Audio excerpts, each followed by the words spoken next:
but it is reality. A lot of the places that we take mission trips to, a lot of those places are Christian. Yeah. They're very Christianized, but there are places, what you found out is there are places in the continental U.S. that are not. If we were going to send missionaries to a place in the Middle East, we'd say, oh man, we have to bathe that in prayer. We have to bathe that in prayer. Listen, if you're going to come to an unchurched community or town in Idaho or Utah, you better pray. And you better do that early, often, in a bunch. And let the Holy Spirit work and reveal to you what he's already doing there. But these types of trips are not your Instagram Christianity. Like, it's not so you can take pictures of beautiful sunrises, post a few pictures of, some kids in a foreign country and say, look what I did. This is real, authentic work, and it's hard.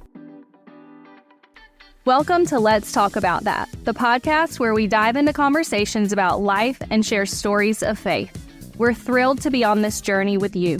Whether you're a longtime listener, someone who calls the Orchard home, or you're just stopping by, Let's Talk About That is your space to explore, reflect, and connect. Join us as we navigate the intricacies of faith, spiritual formation, and daily life as we invite guests to share their stories with us. So grab a cup of coffee, find a comfortable space, and let's do this together.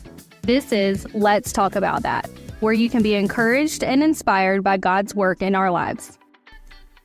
All right. Well, we are back, and man, I'm excited. We got a special guest with us here today, the Sitka model himself, Pastor Matt Pennington from our Live Oak location. Matt, how you doing? If Sitka wants to pay me to wear their camo, I am all for it. I'm here for it. I don't let trade. If anybody has a plug of somebody really high up at Sitka, my email address is matt@theorchardcc.org. They can shoot me an email. I'll fill out the questionnaire, background check, whatever. If they want to pay me, hey, I'm here for it. I'm just messing with you, but you're a good looking guy, big guy. Well, yeah, I still got beef with Trey about that, but we're working through it in a very biblical way.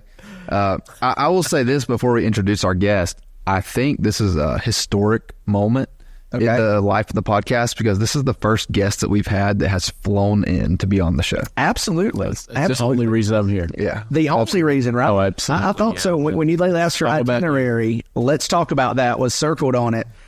Because you definitely did not just find out about this last night. All.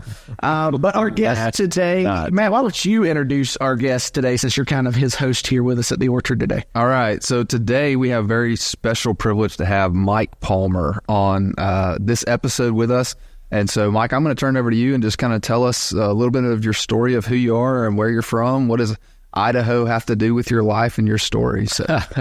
Well, we'll start with where we are now, and then as you guys deem necessary, we'll dive deeper. But I am the pastor of Salmon Valley Baptist Church and Lemhi River Cowboy Church. I have been in Idaho as a pastor at Salmon Valley for 28 years. Is Salmon Valley the name of the town or just the church? The church. We're in the Salmon River Valley. It's a Salmon River of no return. We're on the border of the largest wilderness in the lower 48 states. Okay. All right. So we have a few listeners whose ears just perked up. Oh, yeah. So when you say Salmon River, I assume there's maybe some fly fishing, salmon fishing that happens there. There's salmon, steelhead, trout. We're kind of an outdoorsman getaway go-to place. The Salmon River is the longest wild river in the U.S. Whitewater rafting. I didn't know that. Cool. You can float all the way across the state, basically 7 days in the wilderness and never see a road. Wow. And so the jumping off place for that is Salmon. Okay.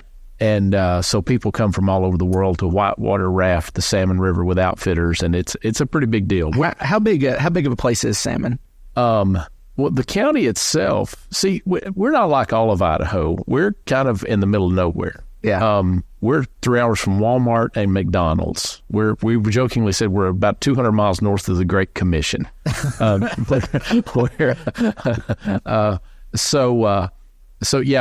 conveniently located in the middle of nowhere, but like 92% of our county is public land, either BLM or Forest Service. And like I said, we're on the edge of the Frank Church Wilderness area. So our county is like 160 miles north to south, 65 miles or so east to west. Wow.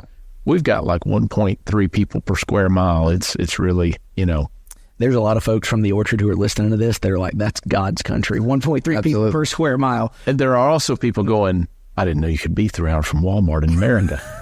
True. That's true. So you said that you're going to let us dive a little bit deeper. So let me dive a little bit deeper and ask this about Mike. Sure. It's a question that we ask every guest who's come on the podcast. We've all been asked and answered it at one point or another. So Mike, if you were a flavor, what flavor would you be? Oh, man. Orange creamsicle. Oh, that was fast. That's a phenomenal. Great answer. I need you to unpack that for me because I love that answer. Let's do it this way. So my son had very bright red hair when he was a little kid, right? Okay. But he went to school having learned his colors like this: blue, green, red, big orange. And if anybody doesn't understand that, that's cool. But if they do, I've got a good friend of mine who would understand that. Yeah. And yep. Yeah. I feel you. So it didn't take me a second to be my flavor. Okay. Man. I'm here for that. That's easy. You knew where you were at with that. Exactly. That was unprompted. You okay? Man, that is my go-to.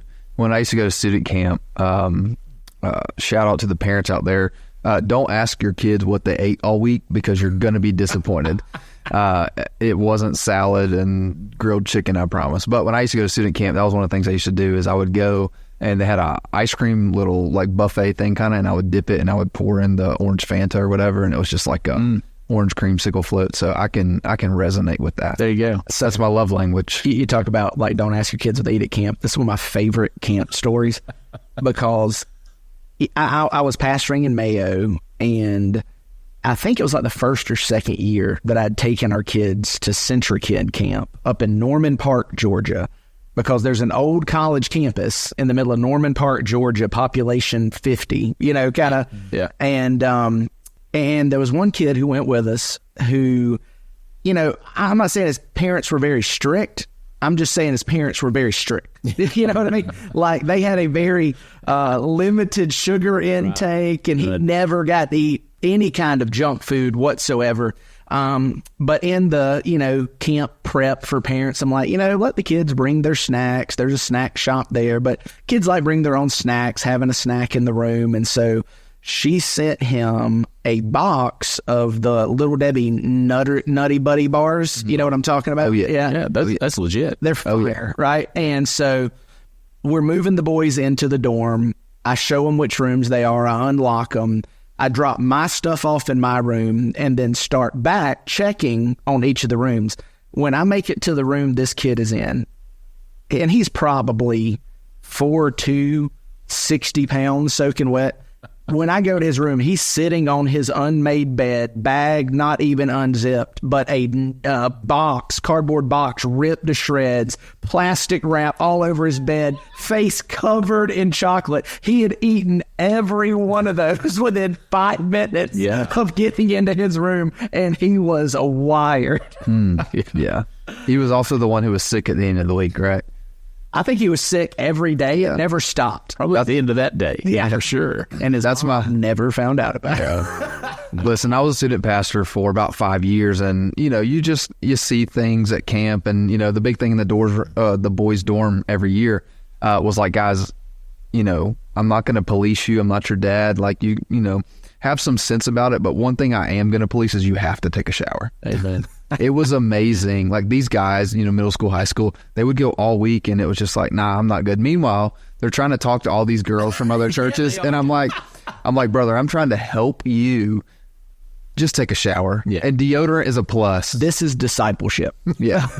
But here's what I found out. Going to student camp all those years, I found out kids camp is wild. Oh my gosh. We go to kids camp, and I'm we're doing room checks, making sure, hey, lights out. You have that conversation about 12 times, just prepping them for lights out. And you go in, they've already brushed their teeth, they've already taken a shower, and I look over, and they're eating Sour Patch Kids, they're eating oatmeal cream pies, they're drinking Coke and all this stuff, and I'm like, oh my gosh, it is 11:30 at night. You guys are never going to go to sleep. Yeah. I'm all hopped up on Mountain Dew. So maybe. Anyway, that's not to scare you parents off. We take good care of your kids in kids camp. But you may want to have that conversation before they go because won't matter. 100% won't matter. Nobody cares. So Mike, great answer. Orange creamsicle. Orange creamsicle. That was Go Big Orange. It was a fantastic answer. I'm not saying go Big Orange, but I did. Fantastic answer. All right. So seriously though, Mike is here with us. As he said, he pastors in Idaho, and the reason that he's here is because there are some churches in our area and associations in our area that have partnered with Mike and churches in Idaho to help impact lostness there. Yeah. But before we get there, Mike, you didn't grow up in Idaho. I did not. So how did you get there? Tell us a little bit about where you're from. How did God call you to Idaho? I grew up in East Tennessee. Grew up in a Christian home, Christian grandparents. Christian parents. My dad was a deacon. My mom played the piano. She was a, church clerk. We had the keys to the building. Yeah. Little kid, we were there. You swim in the baptistry? There often and early and often. You know what I'm saying? And then we kind of moved to the suburbs when I was 8 or 9 years old, and we moved to a church that Salmon itself is about 3,000 people. And I tell people I really grew up in a church about the size of my town. Wow. Because we were north of Chattanooga a little bit, in a little town of Red Bank and Red Bank Baptist Church, and man, that's my church culture background. Yeah. And very traditional. My mom, again, she was the pastor's admin for a while, and then in the music department admin, and so she's basically on staff. So I was kind of a staff kid, the ones that know a little bit more than other people, and know things about the building. And I had no idea what you're talking about, because my kids definitely don't think that this is their playground whenever they come up here. They don't think that at all. But so that's the culture I grew up in, and I was a good kid. And then I turned like 20 and lost my mind and ran from God for a couple of years. And God graciously hit me right between the eyes. I love and brought me back. I want to stop right there, because that's something that we've talked about at the Orchard a good bit, is that we think we know what grace feels like, and we think we know what love feels like, but it doesn't always feel good. No. And when we read the book of Jonah, right, because we did a series on the book of Jonah a few years ago, when we see Jonah asleep in the ship, sailing for Tarshish, away from the presence of the Lord, and God throws a hurricane, and then God, causes a fish to swallow him. Right. That's not the anger and judgment of God for Jonah. That was his grace. That's trying to pull Jonah back. Because Jonah's going the wrong way. That's right. And I'm here to tell you, when God, I don't mean like the heavens opened up, but when God spoke to me and said, you need to get this straightened out, it was so clear. And I was terrified that he was not going to tell me that again. Wow. Your parents, when you were a kid, I'm not going to tell you twice. He'd done other things to call me back. But at that point, he had spoken so clearly to me that I was like, if I don't respond to this, it's going to get bad. Yeah. But this is God's grace. And he did. And within a few years, my wife and I are living in North Georgia, active in church, just normal human beings, minding my own business. I worked in a steel shop. I worked in a fab shop, rebar. I operate an overhead crane. I'm a guy who drives trucks and operates equipment. All right. That's who I am. Yeah. You fit North. You may be from Tennessee, but you fit in here. That's Central Florida. That's the core of who I am. Put me in a piece of equipment. I'm comfortable. Yeah. I don't talk to people. I don't get in front of people. And man, God just called me to ministry, and I honestly, I thought he'd made his first mistake, because I was like, this can't be. I'm sure he's telling me this, but this is not possibly right. Yeah. And how did that happen? How did you first begin to sense that this might be what God was calling you to do? I was so one day at work, I tore my rotator cuff, and I ended up being off from work. Praise God for disability for 90 days, and because did the whole rotator cuff surgery and all this kind of stuff. And I was like 28 years old, and listen, I had a good job, good benefits, everything was great, but I just had an uneasiness, and I was like, I don't want to go back to school, but what do I want to do? Do I want to work in a steel fab shop, running a crane all my life? Just a discontentment. Just a discontentment, and I really began to, God, what do you want me to do? What do you want me to do? And I got so uncomfortable and so discontent that as I was talking to other Christians, they were praying for me, praying with me. And honestly, I can tell you the time and the place that I just gave up. And it was at St. Andrews State Park over here at Panama City Beach. Yeah, I know what you're talking about. And we were camping on the beach right before I was going be going back to work after my surgery. And I'm just sitting on the beach like 3 o'clock in the morning because I couldn't sleep. Yeah. And sitting on that beach, I said, okay, God, we go home today back to North Georgia. I'm going to tell my wife that you're calling me to ministry, and she's going to laugh me out of the house. But I think that's what's going on. And we drove home that day, got back to North Georgia. We lived up around Dahlonega, Georgia at the time. And I sat her down on the bed that night, and I said, sweetie, I said it in the most sterile way possible. I said, I believe God's calling me to full-time vocational ministries. Was that to make yourself sound really important? No, I just full-time. I don't know why I said vocational ministry. And she said, hey, my Bible's right over there. Get off the nightstand, get my Bible. And I got her Bible. So what do we do? And she goes, just flip through the New Testament there somewhere and look for one of our church's prayer cards. And so I find this prayer card, and I pick it up, and she goes, God's calling Mike to preach. And she dated it, and it was like a month before. Wow.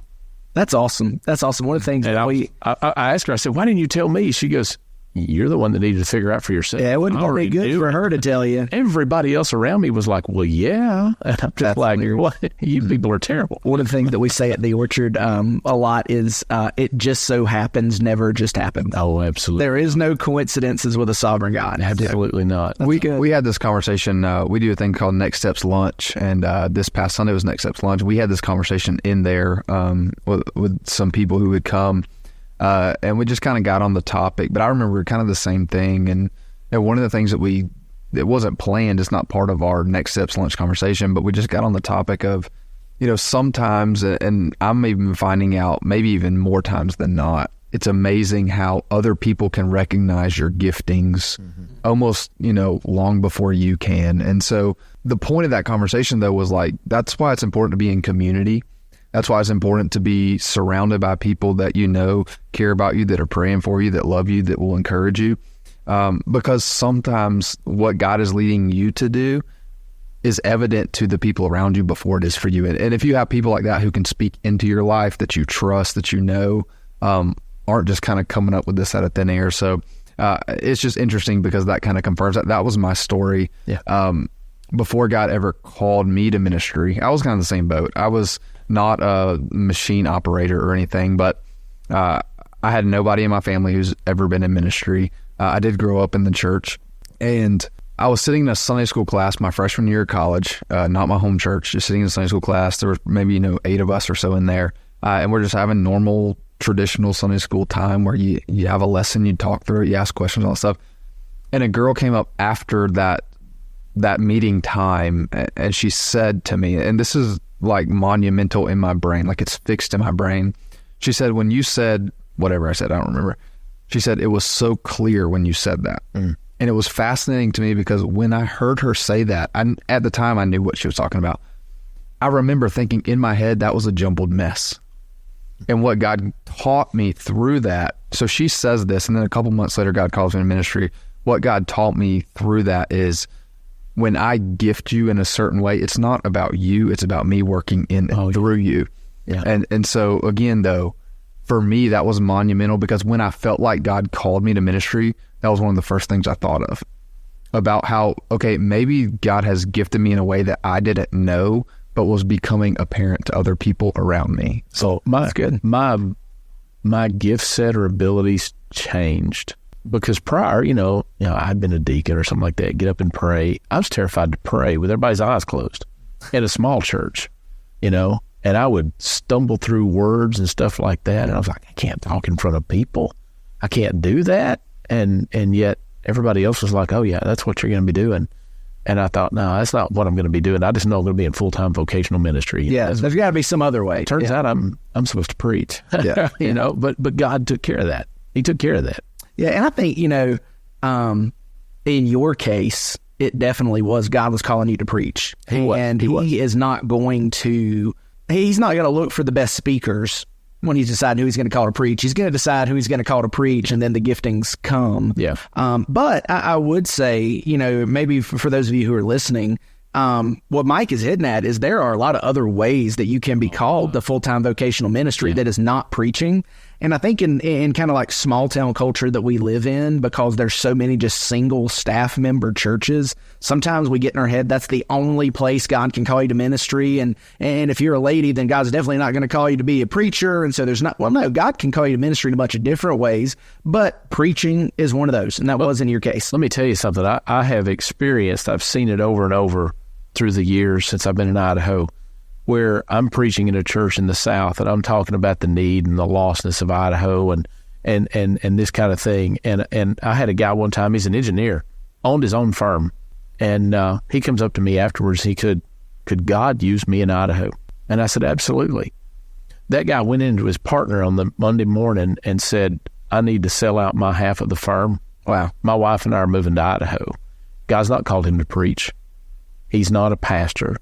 And he moved to Idaho. He moved to Boise, Idaho. He joined a very good church, and he began to teach small groups and stuff like that. And he ended up in a community that didn't have a church, just doing a Bible study in his home. Wow. That's awesome. So it's not even the big or grand things like you might look at. God may just call somebody to go to a different place and live life. That's right. So Jason Keith Allen, the president of Midwestern Seminary, wrote a book called Discerning Your Call to Ministry. And if this is something you've ever struggled with, it's a great little book to pick up, super short, but he really breaks it down into 3 parts. He says, every believer is called to ministry. Absolutely. Wherever you are, whoever you are, if you're a follower of Jesus, you need to be involved in ministry. Some believers are called to a ministry. And maybe this with the engineer in Idaho would be an example of this. God says, this place, this people, or maybe that's where you're at in your local church saying, okay, God's calling me to serve in kids ministry specifically, but there's a ministry. And then there's some that God calls to full-time vocational ministry, right? Dr. Allen says, he calls some to the ministry of the word, right? And if you look in Acts, that happened, there as well, like the ministry of the word. And so that is not that one of those is set apart as higher than the others. I think that's why, that's how we like to think of it, because our forming thoughts about the church are all hierarchy, but that's not how it's supposed to be laid out.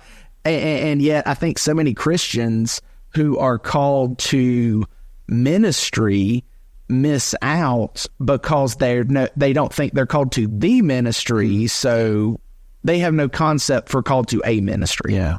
You're in ministry in your workplace. Yeah. Mm-hmm. Yeah. So you're in ministry in your school.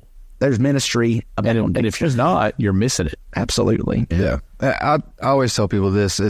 You'll be amazed when you give God your yes. Yeah. Yeah. Because it may look like I give God my yes, and I never envisioned myself selling my half of the firm and moving to Idaho. Yeah. And yet you look back and you see how God uses that obedience, right? And when you give God your yes, it may be full-time vocational ministry. It may be moving to Idaho, or it may be God opens your eyes to an opportunity that is right in front of you and has been the whole time, through your gifts, through your passions, through your hobbies, through your workplace. You own a business, you work at a place, whatever that may be. And that's the epitome of following Jesus, right? Is I lay down my life in recognition of who you are, and I give you my yes. And so if you say go here, I go here. If you say go there, I go there. And so sometimes full-time vocational ministry sounds really intimidating, but I think it's as simple as we give God our yes, and then from there he leads us where he sees fit. Yeah, absolutely. All right, well, let's get back to, as Paul Harvey would say, the rest of the story. Come on. And that is an age check for some of you listening. Who? Matt. So you are called to the ministry. You have this conversation with your wife. She affirms it in a spectacular way. She actually said, what does that mean, full-time vocational ministry? Oh, you mean preach? Okay. And then she handed me the Bible and said, look this up. So where do the Palmers go from there? I needed to finish an undergrad. I'd done a couple of years of college, and I went to Carson Newman in Jefferson City, Tennessee. And so you got your undergrad degree? Undergrad, then I went to New Orleans. Yeah, there you go. We celebrate that. Yeah. Congratulations, Mike. Nerd, no. You can take a test. No, I was looking for an opportunity to share that with you, Mike. I know. And everybody's call is going to be different, but I just knew when God was calling me into ministry, for me, that meant I needed to prepare. Sure. And so I went to New Orleans, went to New Orleans Baptist Theological Seminary, did an MDiv, and I went from New Orleans, 7 feet below sea level to Idaho, 28 years. So you went straight from New Orleans to Idaho. Yep. That is a culture shock right there, man. Culture shock. So how did that, you shared with us a little bit, so Mike has already met with some of our staff today, and he shared with us a little bit about your call to this church in Idaho, and I got a chuckle out of it because if you have been in small town churches before, like you can see what Mike is saying as he tells the story. So you get called to Idaho. Yeah. It was a small group of people, only about 28 people that voted on me. And as a result of that, I think about 7 or 8 of those left. And so we show up, and and we knew this. Look, going into it, we knew it. But God wouldn't let us let go of it. Yeah. God just was like, nope, this is where I want you to be. It didn't make a lot of sense. Never been to Idaho, never lived in Idaho. My first time around in college, though, I did majored in forestry with a minor in wildlife management. All right. And so the people there, because so much of our county is public land, they were like, maybe you can live out in the middle of nowhere, and maybe your wife can too. Because not everyone wants to live 3 hours from the mall. Yeah, no, you're not wrong. But does Amazon deliver there? Amazon didn't exist then. I'm talking about now. I'm talking about now. Oh, yeah. Okay. Yeah. Is Prime 2-day shipping, or is it like 7-day shipping? If we can get some things 2-day. Okay. Yeah. If it absolutely positively has to be there overnight, you shouldn't send it to Salmon. Okay. The reason I ask, when we talk about this, like, my wife could care less if she lived 3 hours from the mall, but like if Amazon can't deliver to my house, then we got problems. Oh, dude, Sam's and Walmart's delivers to my house. Oh, perfect. You know what's wild though? You live 3 hours from Walmart and you have Amazon 2-day shipping. My dad lives in Mexico Beach, which is just the other side of St. Andrews State Park from the little bay there.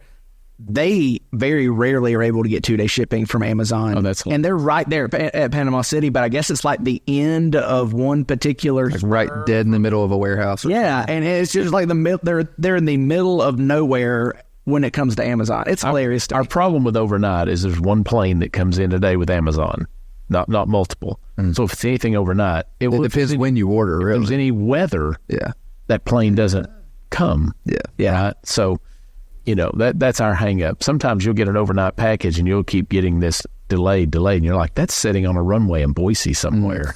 It just needs to take off. Yeah, exactly. I could have gone down there and picked it up by now. But that's good. But so that's some fun challenges, but there's a lot of cool opportunities. And it is a unique area. You knew that God was calling you there. Yeah. But you shared with us that you were there for a little while before you really began to understand, maybe this is why God's calling me here. Yeah. We weren't there a long time, and there was a sweet little lady in the church put a map up from the International Mission Board of the Southern Baptist Convention, and it was a map of the world, of course, International Mission Board, of course it was, and missiologists call an unreached people group anything where less than 2% of the population has a relationship with Christ. And so that was the map. That was showing us the lostness of the world. And you expect it in the Middle East, you expect it in the Soviet bloc countries and that kind of thing. But on that map, right in the middle of the Intermountain West where I lived, Idaho and Utah, there's a red swash on that map. And I knew what my county was like, but I was like, wait a minute, man. We're talking Mogadishu numbers here. Yeah. We're talking... like there's more Christians in China than there are in parts of my state and parts of Utah. And what I've come to know, and the most current statistics, everybody loves stats, but nonetheless, stick with me. There's 16 counties in the United States of America where less than 1% of the population claims to have, by their own admission, a relationship with Jesus Christ, and 9 of those counties are in Utah and Idaho. They're in my backyard. It's where I live. And any missiologist, any pastor can talk about the lostnesses in his area, and should. And if he can't, he's missing the boat. We ought to be constantly about addressing lostness. The rest of the U.S., West Coast, East Coast, histories of revival, histories of awakening. People talk about, the West Coast, that's so liberal. Does anybody realize where Billy Graham really got his first big star? I mean, he hung out in Los Angeles for like 49 weeks. Yeah, it's phenomenal to me. Everybody who likes to talk about Dr. Jeremiah has no idea where he lost her. The Jesus movement. Yeah. I mean, the West Coast, I'm getting goosebumps thinking about Street's not in Florida.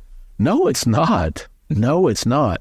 And of course, you get on the East Coast in the central part of the first and second Great Awakening. I mean, there's the Intermountain West, Western Montana, Utah-Idaho, Nevada, Northern Arizona, parts of Western Wyoming. There's never been and it's in the history of that region, there's never been awakening revival. So it's not only unchurched, it's not only not believers there, but there's places where the gospel has literally never been sown, never been planted. Yeah. I shared with some of your staff that I can take you to counties, where there's 55,000 people in one church. Yeah. And it's small and struggling. I can take you to communities that have never had a Christian church. Yeah, you shared that there was one community in particular. It was like the post office was founded, I think you said, in 1896. Yep. And they had never had an evangelical church. Till this past June. First church that's ever been there. But all around that southeast Idaho, there's places that have still never been a church. Yeah. So God just really got a hold of my heart about that, because this is not a passport and go to another country. In fact, I realized, and listen, we still got to be going these other places. Don't hear Mike saying that we're not. Absolutely. But I realized that I'd been to couple of pretty gnarly places in the world to preach, and the Christian populations there were greater than the ones I was living around. Yeah, for sure. No passport necessary. Yeah, and I think that we don't think that way, but it is reality. A lot of the places that we take mission trips to, they're good, they're helpful. Yeah. Oftentimes they're as beneficial for those going as the people that you're going for. Right.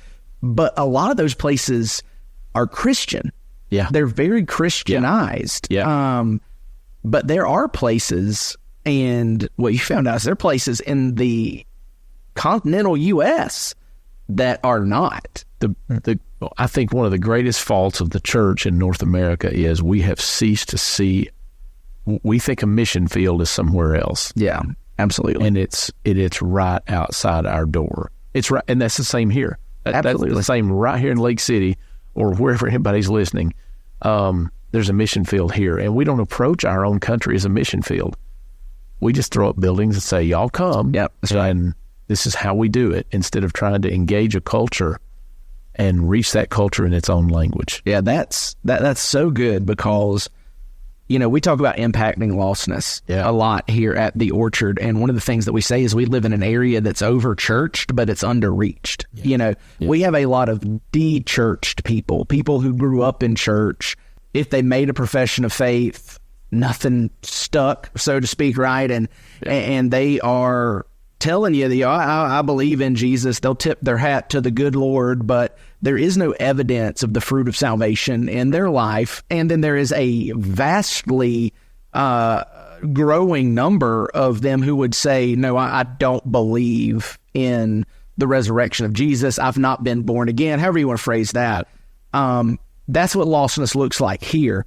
What you're saying is where you're at, they're not de-churched because there's never been an evangelical church there for a lot of them. Yeah. And if they have any concept of church, it is not an evangelical church. It is the LDS church that has really influenced their shape of what they believe Christianity looks like. Right. Which is not Christianity. Yeah. It's just not. One of my favorite stories, and it's to illustrate this, is not a favorite story. I was preaching at a little church in Mackay, Idaho. No one's heard of Mackay. There's 400 people there in the summertime. I'll be honest with you, I hadn't really heard of Salmon much. So no, we kind of like it that way. It's a terrible place. You wouldn't enjoy it at all. Mountains, rivers, snow, skiing. Who likes that? It's terrible. It's really awful. But so I'm preaching, and there's this old cowboy came to church that night, and man, he in my terms, he'd run hard and put up wet. He's lost part of a finger roping, and he's kind of bow-legged and arthritic, and he's not that old, but he's not been good to his body, right? And I shared the gospel that night, of course, in the service, and after it was over, he and I were talking. I said, what'd you think about what you heard? He's 72 years old. And he said, I'm going to have to think about it. It's the first time I've ever heard that story. He's talking about the gospel. Yeah, that's incredible to me because, Matt, we've had that conversation around here. We have people tell us sometimes, I've never heard that before. But the more, like, we talk about that, you've probably heard that before. You just didn't have ears to hear it. Maybe Jesus would say it that way. But, Mike, what you're saying is, this guy had probably never heard. I hear that regularly. Yeah. And my pastor friends around eastern Idaho and northern Utah, we hear that regularly. I get back to you on Joe. He came back the next Sunday night, or it's actually Friday night. That church, Lost River Cowboy Church, we've been on Friday nights, and about 100 miles from Salmon. And he shows up the next Friday night, and he looks at me. He says, hey, I just want you to know I got saved this week. And I'm like, well, tell me about that, Joe. Let's start there. And he said, well, you guys gave me a Bible. And he said, in the back, he said, what do they call it? The plan of salvation? He said, I just started reading those verses.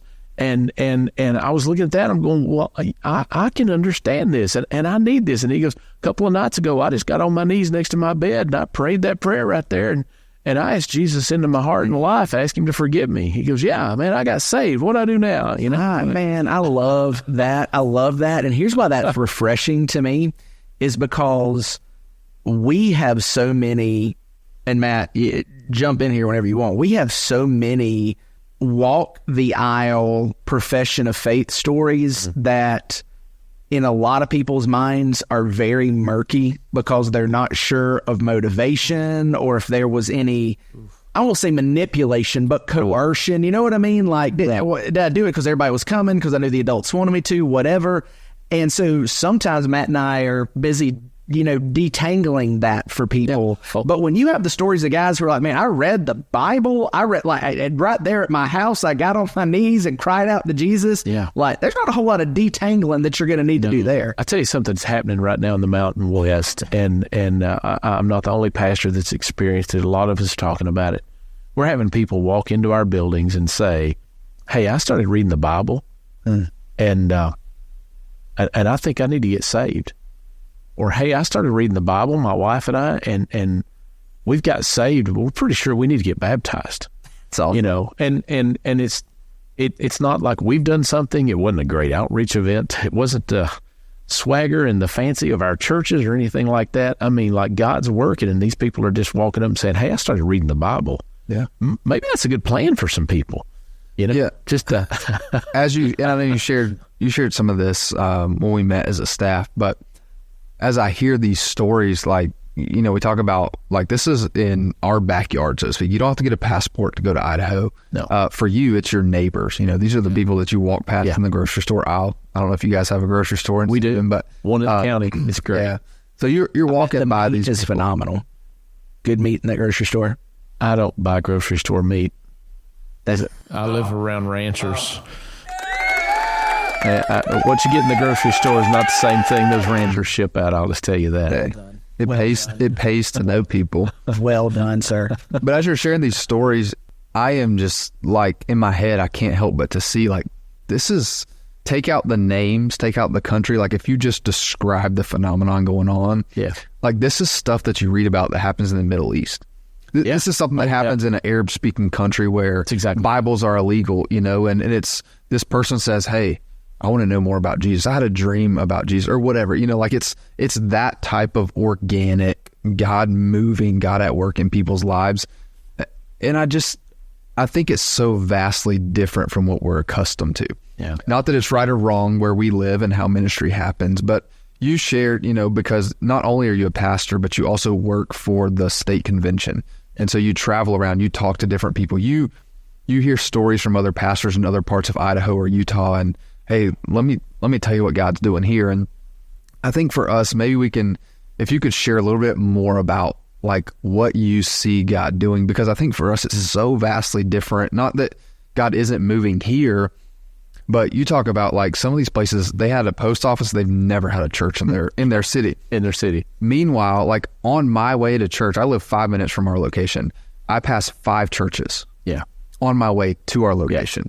And and probably 4 of those are part of the same association, right? And so, again, as Chip has alluded to, like, we are over churched in this part of the world. Like, it's not lack of churches that is leading to lostness here. It's just that, you know, sometimes we're so like saturated, or we're just apathetic because we grew up in proximity to the church. We heard the story of David and Goliath, but we were on the back row half asleep, so I couldn't really tell you the details or whatever. So kind of the culture, and you grew up in Tennessee, North Georgia, you get it. I get it, man. They tell a story of, guy from North Florida who got shipwrecked on a deserted island, and, 18 months later he got picked up, and there were 3 like huts on the island. And they asked him what the huts were. He said, well, that first one there, that's my home. Second one there, it's my church. I never miss church. That's my church. And they said, what about the third one? He goes, oh, that's church I used to go to. Yeah, that's right. So that's right. But you said, somebody in Idaho gets mad, they can't just leave church and go to the one down the street because there's not another one. There's not one down the street, probably. So I had a missionary friend visiting Salmon a few years ago, and we were going to go from my town to a meeting in another town, 240 miles away, right? And we're going down U.S. Highway 93. And I told him, I said, we're going to stop at both churches along the way, just see if the pastor's around, 240 miles. And there were some not insignificant towns along the way, And he was like, wait a minute, there's 2 churches in the next 240 miles. I said, yeah, I just wanted you to realize as we're driving along. And the first town we drove through was, a couple of thousand people. There's not a church here, not a church here. And the next town we came to, and so it was eye-opening for him. I want to circle back to something you're talking about. It sounds like something we might hear in the Middle East or something like that. This is just free, and it's going to offend some people. Islam and the LDS Church are pretty similar. Mm-hmm. The LDS Church is just an affluent Islam. Mm-hmm. They've got a false prophet. They demean women. You can just go on down the line from there. The enemy, the parallels are the enemy doesn't have any new material. He's not creative. He's Mike, I wish Americanized. I wish you would not do this because we are running out of time, and I want to chase that rabbit trail so hard right now. Oh, I love that. But what I do want to make sure that we get to talk about is the reason that you're here, and we mentioned this at the very beginning, is that after pastoring in Salmon and pastoring a Cowboy church that you were able to start up there in Idaho as well, pastoring both churches, working for the state convention, you said that, and I love this, now, man, you just get to shop Idaho around like a used car salesman. Sell Idaho like a used car. I love it. I love it. And through that, there are churches in our area who have kind of begun a partnership. There's even a pastor from our area who moved up to Idaho to pastor there. Wyoming to pastor there. Yeah. And really that's why you're back here now, is talking with churches, talking with pastors, spoiler, talking with the Orchard about what we can do to help impact lostness, not just in North Central Florida, but what we can do to help impact lostness in Idaho. Yeah. So take a little bit and talk us through, how does a church in North Central Florida make a difference in lostness in Idaho? Engage in the ministry, engage in the mission. And you're right. If anybody will give me a platform or a microphone, I will, every chance I get, call out the called and say, it's that Macedonian thing. Would you come over here and help us? Because I can't do it. The pastors there, we can't do it. We need help to continue to reach our state, our 2 states, really, our region for Jesus Christ. And so I get to work with our state convention. My church, just so people hear this, because I love to brag on them. They actually turned me loose 25% of the time. They said, we're going to keep paying you, but we're going to let you go and serve with the state convention to help lead church planting. And so kudos to them, man. That's phenomenal. They're a sending church, and they said, we'll send our pastor. And that's a pretty cool church. I got to brag on. And the reason that you were tapped, to help lead in that, is you were sharing with us that through the church, the family tree of that church. I mean, you guys have been, responsible fully or partially or something for over 40 churches being planted in that area at this point. Yeah, God doesn't need much. I'll just tell you. I love that. He does not need much. If you'll just say through yes, a donkey. That my wife reminds me of that all the time. Somebody will say, "You preached a good message," and she'll tell me, "Babe, he did that with a donkey in the Old Testament. Not that impressive. He don't need that much, you know." So, but yeah. So today, Reach Idaho is it's a network of churches and associations in Idaho and other parts of the country that are just partnering together to expand the kingdom of God and to strengthen existing churches in our part of the world. And we need people who are saying, I think God wants us to plant a church. I'm not sure. I think the devil just shot at us in here. I don't know. You guys can hear this on the podcast, but the building just shook and we all jumped. If we lived in Idaho, I would have said we just had an earthquake. Yeah. So if that's what that was, I know what that felt like, and that felt like an earthquake. I know. I came about an inch out of my seat. That's about as high as I'm ever going to get off the ground. I've never been in this building, but that I would have said earthquake in Idaho. All right. So go back to what you're saying. Yeah. God's moving here. Yes, Lord. Yes, Lord. But man, and I describe Salmon, Idaho, and some people are like, I can't live in that part of the world. Man, Idaho, urban, suburban, rural, remote, we've got any opportunity to pastor, to strengthen churches. I've known couples who weren't called to pastor, but they mature Christian people who just said, I can't not be a part of trying to impact lostness. I'm hearing about it. And going and being part of a church, joining a church that's already there and being active and helping reach communities, right? Well, I think that's something that may get overlooked because, when you describe the state of a lot of churches in Idaho or communities that never have had churches, there's a lot of things that we may take for granted if you grew up in church or even around church that is totally different from what, these people who are coming to an evangelical church for the first time experience. I'll never forget, I heard church planners say one time, I just started praying, God, we want to reach lost people. God, we want to reach lost people. God, I'm not trying to get people from another church. We want to reach lost people. And then he said a year into it, he was praying, Lord, just send me somebody who owns a Bible. Yeah. I need some help, I've got a buddy in Soda Springs, Idaho, and his church has gone from, before he was the pastor, 25 people to, maybe 150 people, and they've also planted a church, and he is discipling everyone. Yeah. Because they're new Christians. And he's like, man, if somebody would just come in and go, oh, I can teach a class. I can lead a small group. That's fine. He'd lose his mind over that kind of thing, man, we need people to pray. Believe it or not, we welcome people just to come and pray, because we understand that if we were saying, and I always throw out Mogadishu, because everybody knows the term or the place or whatever, but if we were going to send missionaries to a place in the Middle East, we'd say, oh man, we're going to have to bathe that in prayer. We have to bathe that in prayer. Listen, if you're going to come to an unchurched community or town in Idaho or Utah, you better pray. And you better do that early, often, in a bunch. And let the Holy Spirit work and reveal to you what He's already doing there, and seek Him. We don't just go into a community and, like I said to you before, rent a space in a strip mall, throw up a thing that says church, and see who comes. They're not coming. Yeah, people aren't church shopping. No, they're not. They're either LDS or they're what I call radically unchurched. They don't want any part of it. Yeah. And so it's not the easiest neighborhood to start a church in, to plant a church. Yeah. But God's at work and God's moving. And David Platt a few years ago said, all the easy places are taken.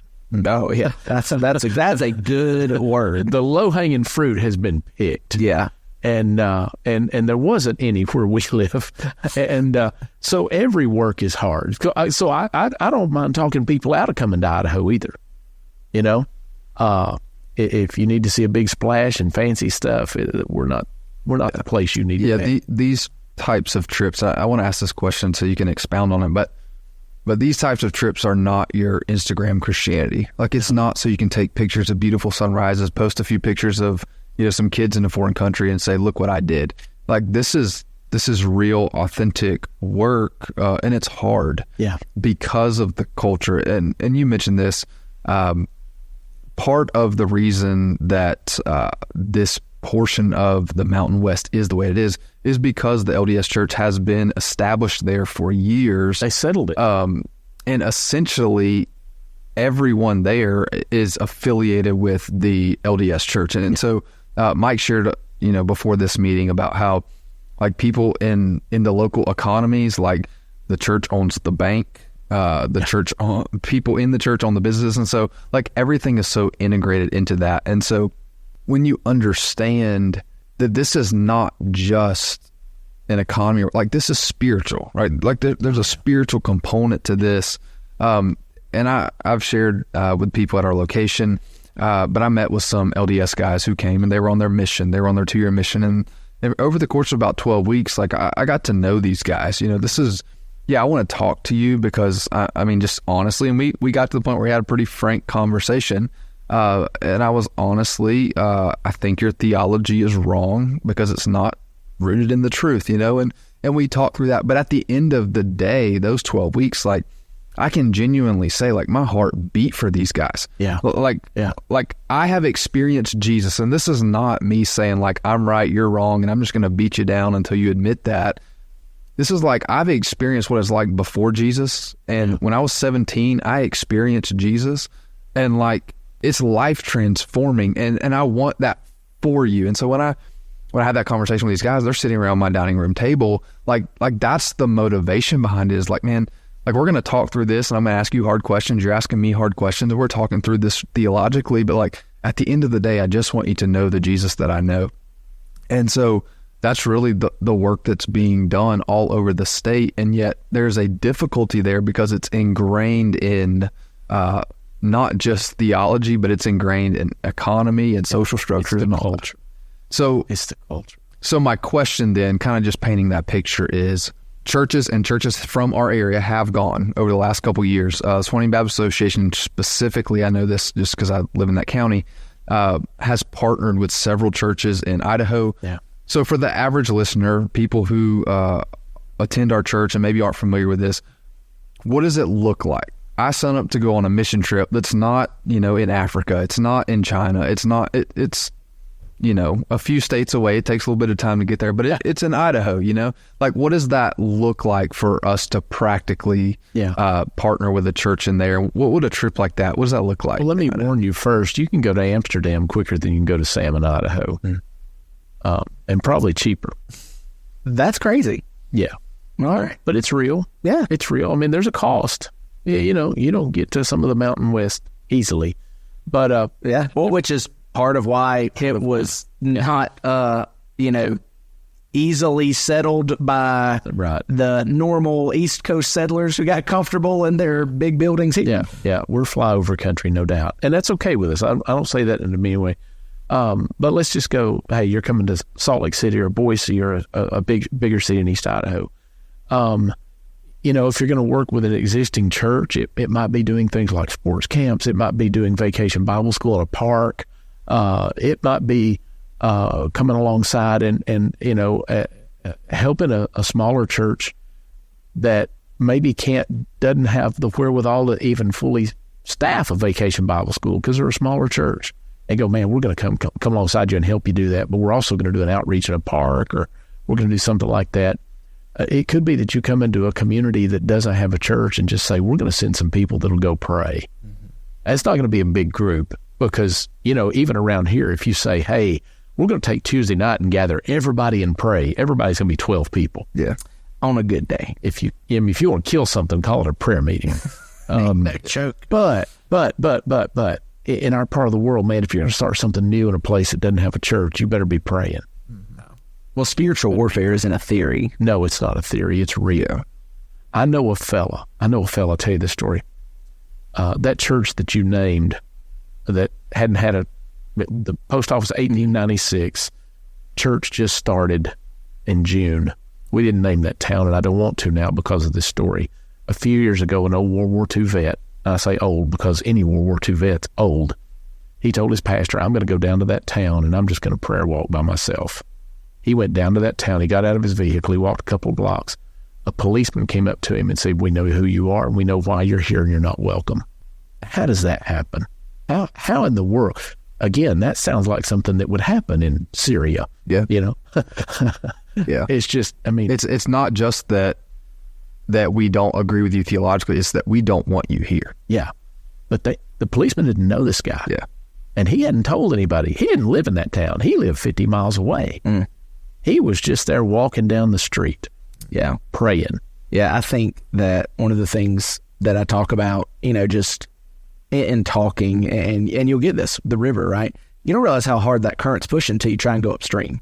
If you're just riding the current, you notice it, but you don't notice it, And I think that so often with the cultural Christianity that exists in our part of the world, sometimes you're riding that stream and you don't realize it. But when you start pushing upstream, that's when you realize, this has got something behind it. Right. And we don't invite anybody to come out there and say, man, go do that, and we wish you well. We always want people on the ground to help you guys contextualize, help you understand, and keep you from doing something that, might be contextually foolish. Yeah. Let's not make life harder for you after we leave. No, that's right. Well, that's just good for everybody. Yeah. So, but yeah, pray, go. Yeah. This is the amazing thing that I often think about, in college or whatever, you take different classes, and so you kind of hear stories of different parts of the world, and everybody loves a good story of the Muslim guy who comes to faith in Christ or whatever. But what's fascinating to us, and I think just as our people listen to this as well, is that you do ministry different in different areas because it's relatable, it's contextual is the word that you use, and we use it sometimes here. And a lot of the reasons that we do what we do at the Orchard is to be contextual, right? Like we try to contextualize to where we live and all that. But at the end of the day, the gospel never changes. No. We simply contextualize so that we appeal to people that maybe they could let their guard down or they could listen intently. And that happens across the world. That happens in Idaho. That happens here.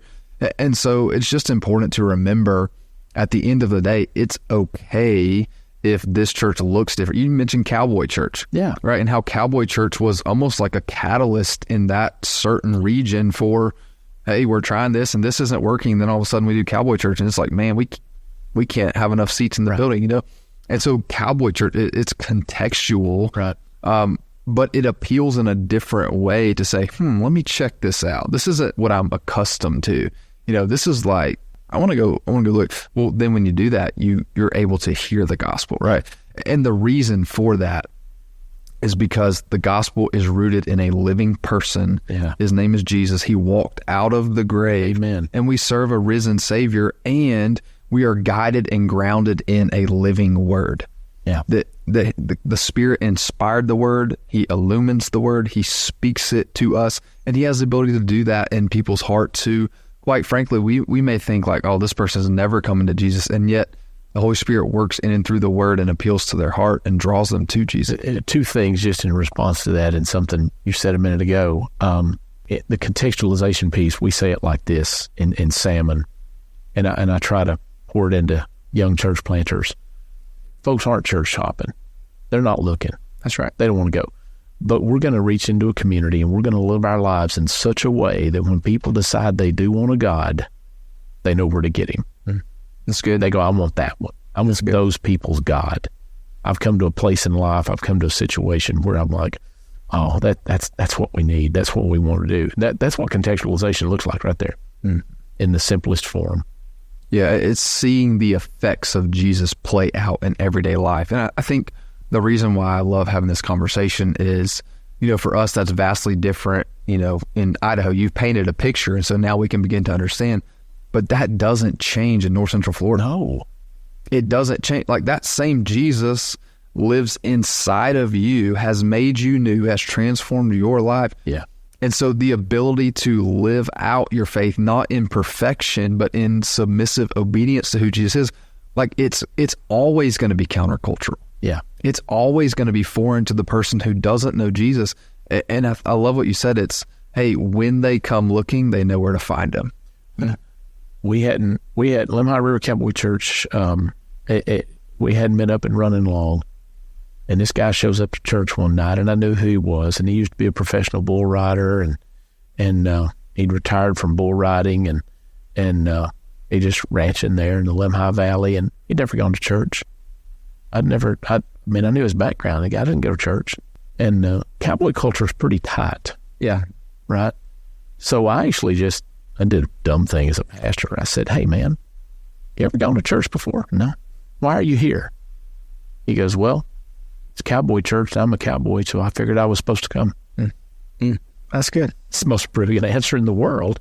Yeah, that's good. I think... Okay. But how many other cultures out there do we have around us? Exactly. Well, that is what does it look like when the church sees itself less as a religious institution and more as a missions agency? Yeah. Like it just changes the way you think about things. We're not trying to establish a religious institution in this town. We are a missions agency trying to reach the people of this town. And if it looks like an outdoorsman fellowship or a cowboy church or a more traditional church in remote Idaho, doesn't matter, because the fruit is what we're after, not the trees. We're not looking for you to have an oak tree or a pine tree. We just want fruit.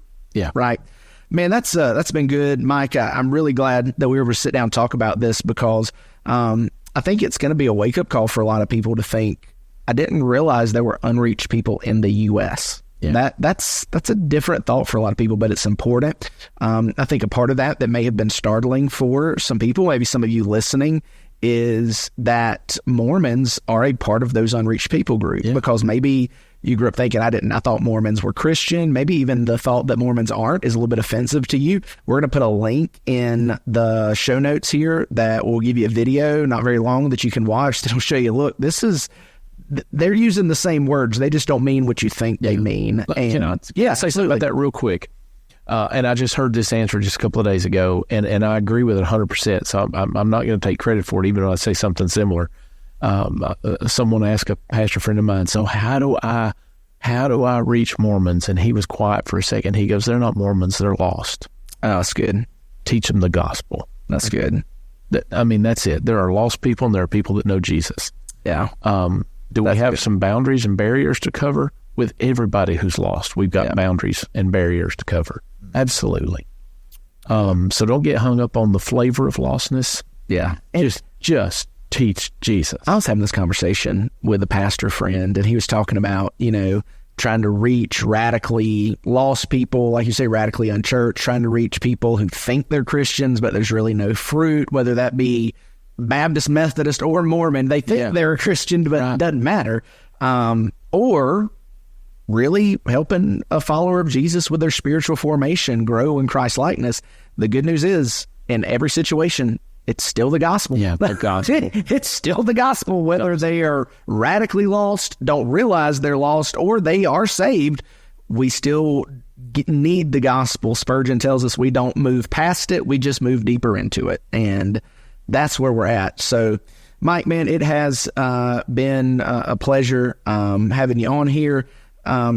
Everything except the Go Big Orange. Everything else has been gold. You asked. I did. I didn't see the flavor question being where that door was going to open there. Anytime you can, get the gospel in. That's not the gospel. Anytime, Touche, sir. All right. Well, we enjoyed having you. It's a blessing. Look forward to you guys not being a stranger at the orchard as we seek to, see what doors open and what this looks like. And Matt, as always, it's good to be here. Yeah. See you around. Mike, privilege. Thank you, man. Enjoyed it, guys. All right. Well, we will see you guys next week. Thanks for joining us for this episode of Let's Talk About That. We hope it encouraged and challenged you as we continue to grow on this journey of faith and embrace community together. If you have any questions, thoughts, or feedback, we'd love to hear from you. Reach out to us through our social media channels or visit our website to stay connected. Your support is what makes this podcast impactful. If you found today's discussion meaningful, don't forget to subscribe to the podcast, share the episode with a friend, and leave a review. Your engagement helps us spread the message and connect with others who can be encouraged through these conversations. Until next time, we hope this episode inspired you to live out your faith this week. Keep the conversations alive, and remember, we're all on this journey together.